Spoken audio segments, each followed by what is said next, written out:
Hello and welcome to our Emotionally Healthy Schools podcast series where we are showcasing and celebrating good practice in some of our Derby City schools.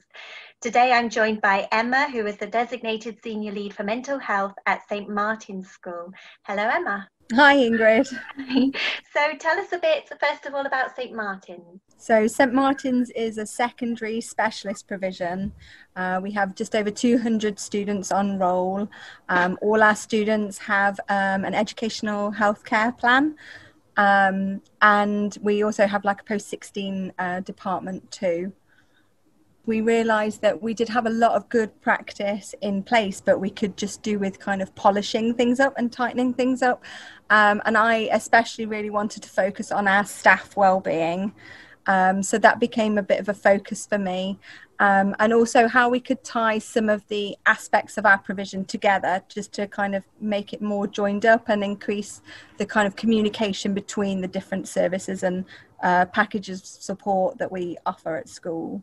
So we used some of the tools that were sent to us by yourselves. And unfortunately, we kind of conducted the assessments and the questionnaires and things at a time when COVID was hitting. So morale was quite low at that time. People were, very uncertain times. People were struggling.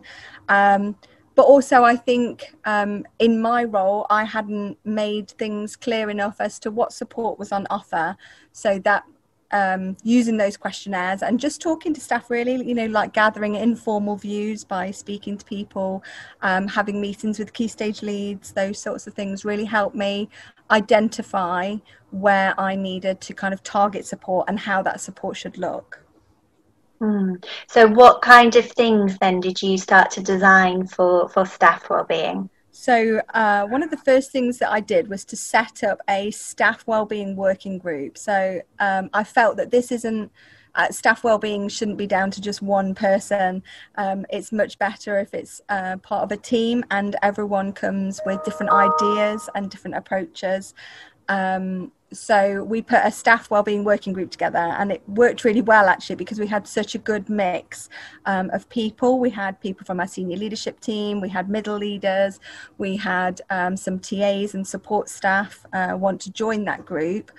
And so we just got people together and started to look at how we felt staff could be better supported, what kind of interventions, or was it signposting, was it strategies in terms of their school, their working lives, do we need to support them have a better home work balance, those sorts of issues. But it was just nice to kind of thrash out ideas as a group. So because when you think about staff wellbeing, and I know when a lot of schools started that journey about thinking about staff wellbeing, there were lots of things around wellbeing days and yoga for staff and those sorts of things that come up. But of course, staff wellbeing is about much more than that. So how did you kind of go deeper with this? How did you get to what kind of things did you do to tackle things at the core, if you like? Well, I guess to begin with, our staff wellbeing provision has always been pretty good because our head teacher, Debbie, she's always made staff wellbeing like the forefront of her decision making, and obviously alongside student wellbeing being number one. But we've always had kind of half-termly social staff meetings, so we make sure that we have time to kind of down tools and have that time to connect. And obviously, during a pandemic, that became really difficult. So we haven't been able to have those kind of social aspects of our working lives. She's also very good at feeding us. That always goes down well. Occasionally we'll come in and there'll be breakfast is provided, or there's snacks in the staff room when it comes to parents' evenings, or if we've had like twilight sessions, late meetings, there's usually some sort of food offering, which always goes down well with our staff. But I felt that my kind of involvement with the staff wellbeing and to really kind of support the issues that are current at the moment was around support during the pandemic and how that's really affected our staff, because some of them have felt so isolated, some of them just desperate to be at school supporting our young people. You know, people have really faced a variety of challenges during this difficult time, and so I made sure that my job was around signposting, gathering as much information as possible around services that were available to support our staff team, not just our young people and our parents and carers. So a lot of my time was spent kind of just checking in on staff, really, making sure they know that there's someone that they can speak to, that's, you know, a neutral voice, really, I guess, someone that's just there to listen and hopefully be proactive in managing strategies to support them, however that may be, whether that's signposting them to services or, you know, arranging a supportive confidential chat with senior leaders to look at workload pressures, flexible working arrangements. You know, there's lots of different ways that we can support our staff in school, and I've always felt really proud of the fact that we do have, you know, such good arrangements and good relationships with our senior leaders, and they definitely have that open door policy, which has really helped people feel that they can come forward and talk to people when things are difficult and struggling. And, you know, as a school, mental health is not stigmatized whatsoever. You know, our students are really open and come forward willingly to talk to people when they're finding things hard, and, you know, that comes from being modeled by those around them. And I think the fact that we do have those open discussions amongst staff as well really encourages people to come forward. Obviously everybody's an individual, and some people choose to try and manage their mental health by themselves, and that's why I send regular emails and updates with information on, so that if they don't feel comfortable coming forward, I feel that I have given people enough information to hopefully empower themselves to access support outside of school if they want to. I think it's just about providing options. So if they feel comfortable, they can come and talk to me. Part of my role as, you know, lead for mental health is also staff wellbeing. And my background isn't an educational background. So I think as a school, we're quite lucky because my background is the NHS, and I come from that kind of therapeutic work, and I'm used to working with adults. So it's not that I've watched a TV show and think I could do this, or I've, you know, downloaded a self-help guide or something. I've got the experience and the skills to be able to support our staff as much as I can, and the knowledge of external services where I think, or, you know, charities, third-party sector, to access the help that I think would be relevant. But for those that don't want to come forward, they can always look at, you know, emails that I've sent with information on the fact that we just check in on staff regularly. So hopefully they may get worn down and eventually go, yes, okay, I need to talk. It's just providing different opportunities and different forums, really. Some staff prefer to just send emails and communicate that way. They may not feel comfortable talking in person. I've had staff write letters and just leave them on my desk. There's lots of different ways. It's just getting to know your staff, really, and what works best for them, because you want to help them. You don't want to make them feel uncomfortable accessing help. And how do you think, how important do you think it is for a school to have somebody who comes from more of a therapeutic background? Do you think that's really helped the school? Do you think it's something that should be modelled elsewhere? How's it worked? I think for us it's worked well in the sense that education was a new, you know, the educational setting was a new work environment for me. So I had to get used to all the educational acronyms and, you know, the processes and pathways and things like that. But then I could bring in my experience from the NHS and say, well, this is how, you know, I would choose to support somebody, and this is how I think it would work best. And it's become like a real collaboration of ideas, which has been really good. But I think it's so beneficial to have somebody with, you know, mental health training, mental health experience, that can come in and support people in school, so you don't feel like you're just talking to another teacher, sometimes talking to your teachers, you know, they get the workload pressures and everything else, but that mental health aspect is an added role for a lot of educational professionals, and they're already juggling so many different plates, that I just think where schools can have, you know, I realise I'm a luxury item. But I do think it just adds another dimension to, you know, your wellbeing provision and support, and you're able to look at things slightly differently, but obviously make it work within your environment. The other thing I wanted to pick up from your the staff mental health working group that was set up, you mentioned about work-life balance.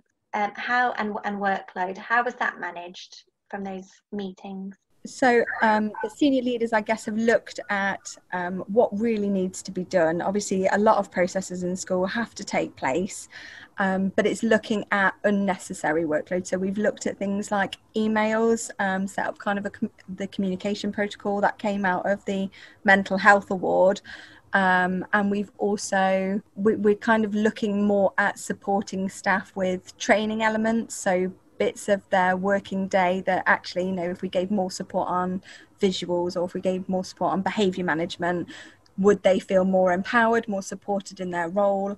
But also, I think crucially, one of the biggest things that we found is education staff seem to really struggle to switch off. So that is one of my focuses for the new year. It's something that we're going to be looking at, and we're doing more training on staff wellbeing. So just making it more of an open forum, really. What is it that staff struggle with? How can we help them? What strategies can we provide? Because we're really good at identifying the need for students, and, you know, we put these interventions in place, and I think you kind of need that analysis when it comes to your staff as well. Let's look at our staff wellbeing, let's look at what the areas of need are, and let's look at how we can plug those gaps. So a lot of it is going to come through training, a lot of it's going to come through signposting, and a lot of it's going to come through just changing our practice. So one of the things we've also changed is when staff are having to isolate, or if they're having to work from home, you know, someone's going to be in touch with them on a regular basis, rather than feel like you're off for 2 weeks, we'll see you in 2 weeks. Just to really make sure that staff feel connected.